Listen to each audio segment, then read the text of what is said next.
E aí pessoal, beleza? Bem-vindos ao canal Coleção Paralela, eu sou o Rodrigo. Bem-vindos a mais um vídeo de segunda-feira da nossa série de minisséries no canal. Para vocês que têm acompanhado os vídeos, que mesmo que esporadicamente, às vezes me dão o prazer de vir aqui ao canal, acompanhar alguma coisa do conteúdo que eu tenho postado, não vai dar para perceber. Mas para mim esse é um retorno, né? Já fazia bastante tempo que eu não gravava essa série, ela estava parada. Porque, gente, eu ainda estou em novembro de 2023, mas eu estou gravando esse vídeo que vai sair em janeiro de 2024, né? A cronologia do canal tá nesse nível. E para esse vídeo, que também devo alertar, vai ser um dos últimos vídeos desta série de minisséries do canal, eu decidi falar da minissérie Zero Hora da DC Comics. Uma minissérie que certa vez até o meu amigo Félix, do canal Proporções Cósmicas, chegou a comentar, chegou a falar num comentário, né, quem sabe um dia você fala. Pois bem, vamos falar da minissérie Zero Hora. E esse vai ser um vídeo um pouquinho diferente, porque é estranho falar da Zero Hora. Pra mim, pelo menos. É estranho em que sentido? Eu não quero falar tanto da qualidade da minissérie e essas coisas assim. Não é bem esse o foco desse vídeo. Eu quero falar mais sobre as impressões que ela me causou. Eu comprei essa minissérie em banca, mas quando eu já comprei ela meio que naquele lance do encalhe, porque eu já comprei todas as edições juntas, eu não colecionei à medida que foi saindo.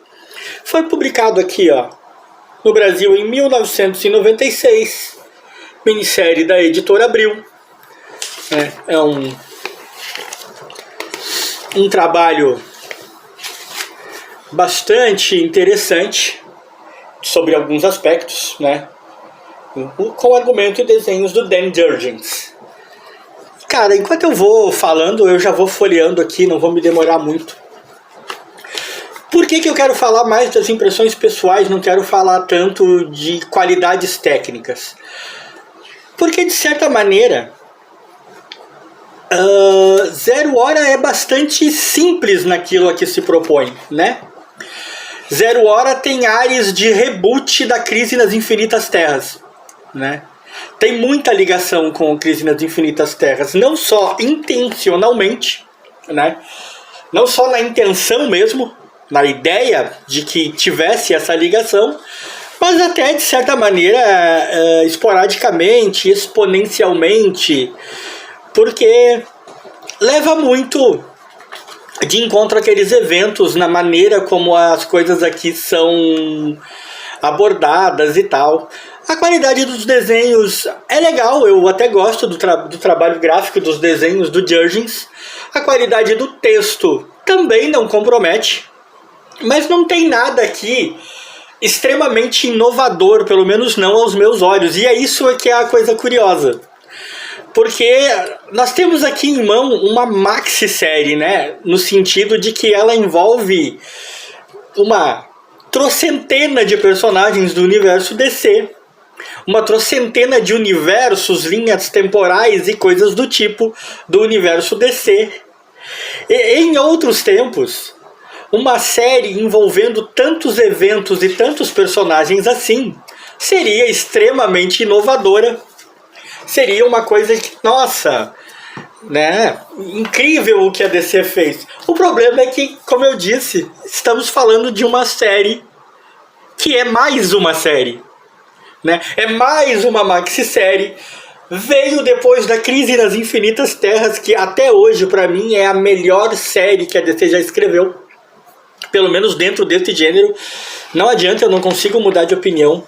Né? Dentro deste gênero, super-heróis, reunir um monte de super-heróis, uma crise gigantesca, mesmo a gente sabendo quais eram as funções práticas da Crise nas Infinitas Terras, né? Que era na época colocar a DC em ordem, mesmo a gente sabendo que tudo aquilo tinha muito mais essa função, dentro desse gênero, cara, pra mim é a melhor que existe. E Zero Hora vem depois, com a pegada parecida e acaba sendo mais do mesmo nesse sentido. E acaba sendo um pouco chato, porque, tipo, é a DC de novo, né? Eu gosto muito desse painel aqui, ó. É a DC de novo, rebutando sua cronologia, matando personagens a rodo, reunindo personagens a rodo, um mega vilão que não tem nenhum carisma, na minha opinião. Tipo, né,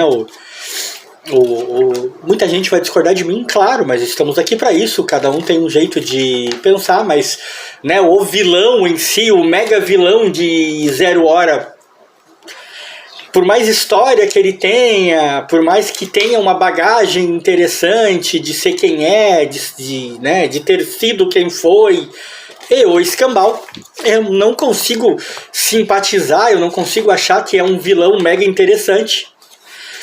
E ao invés de ajudar, de certa maneira, para mim, atrapalhou essa pegada de Crise nas Infinitas Terras. Atrapalhou porque já vimos isso.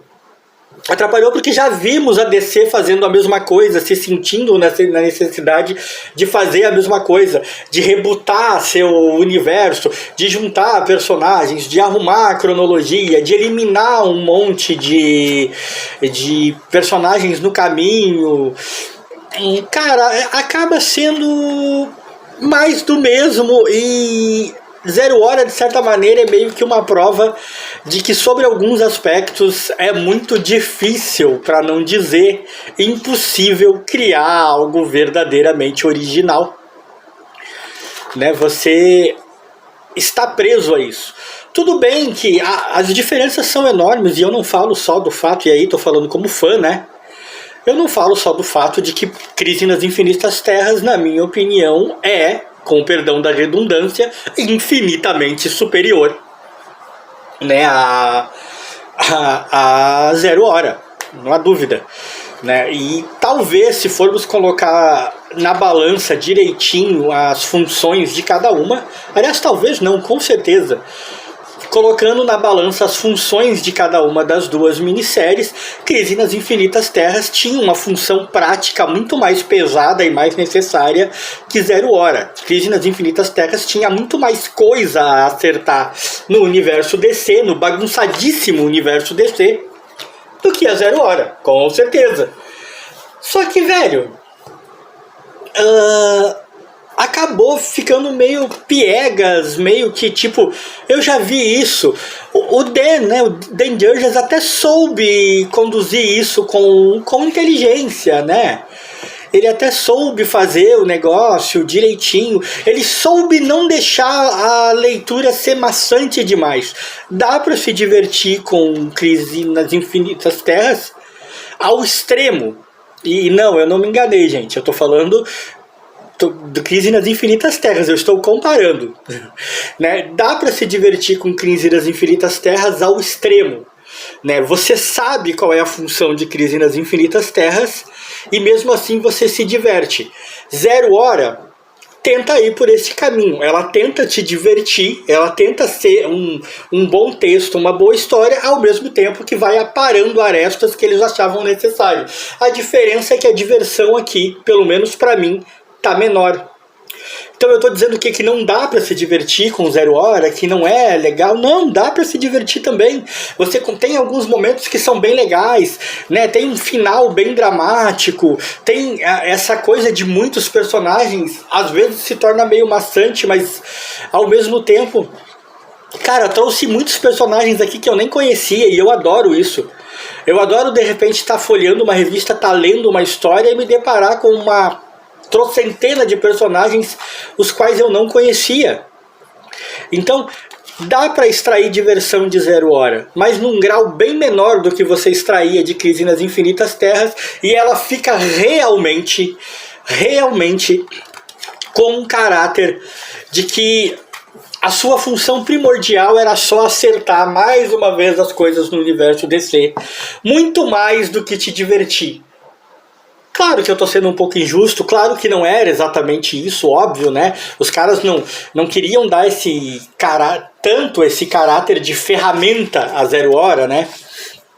ainda era para vender gibi, então ainda era para divertir as pessoas.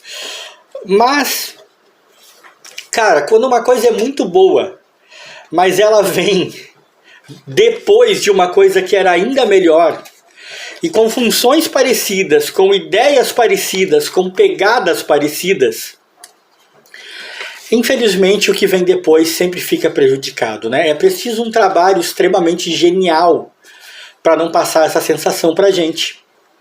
E Zero Hora não conseguiu passar. E como a gente sabe também, né, em eventos que aconteceram depois, foi, como eu disse, Zero Hora acaba tendo o caráter de ser mais uma maxi-série, mais uma tentativa de ordenar as coisas, mais uma espécie de reboot, mais repetição. Porque depois disso tiveram novos reboots, novos ajustes, novas coisas, novas origens recontadas. A gente chega num ponto em que tudo realmente se torna repetitivo, né? A criatividade não pode ser replicada, né? Criatividade tem que ser reinventada. E Zero Hora tentou fazer uma reinvenção. Até certo ponto ela conseguiu nos dar bons momentos de leitura. Talvez por um tempo, disso eu tenho dúvidas, porque as coisas mudam tanto nos universos dos quadrinhos, mas talvez por um tempo ela até tenha conseguido atingir o seu intento de reordenar as coisas que pretendia reordenar, até que mudaram tudo de novo. Mas ainda é uma maxi-série mais do mesmo, num universo de quadrinhos que está sempre mais do mesmo. E a ironia é que normalmente a gente gosta dessa coisa do reinventar, né? A gente fala, é preciso se reinventar. O problema é que a quantidade de reinvenções do universo DC, por exemplo, já fez com que até a reinvenção seja rotina. E aí, meus amigos, aí complica. Mas se você gostou desse vídeo, deixa like.